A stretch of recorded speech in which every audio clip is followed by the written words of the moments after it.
একদিন আগেও জয় বাংলা বলার মুরত ছিল না, একদিন পরেও নাই। একটা জানাজা হয়েছে। আমরা বাংলাদেশ জাতীয়তাবাদী দলের মাননীয় প্রধানমন্ত্রী অত্যন্ত মানবিক নেতা, বিএনপি সহনশীল দল। একদিন আগেও জয় বাংলা বলার মুরত ছিল না, একদিন পরেও নাই।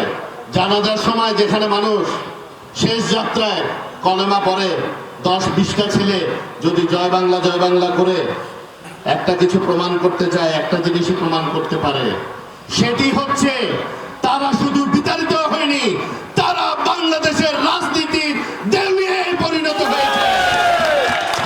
আমরা চাই না রাজনৈতিক দেউলিয়াত্ব বাংলাদেশে থাকুক, বাংলাদেশ জাতীয়তাবাদী দল এটার কোনো অংশ হোক। আমাদের কর্মকাণ্ড হচ্ছে আমরা উত্তরোত্তর যেন আরো জনপ্রিয়তা বৃদ্ধি করতে পারি, দলের ভাবমূর্তি উজ্জ্বল করতে পারি, সেই লক্ষ্যে আমরা সম্মিলিতভাবে কাজ করে যাব।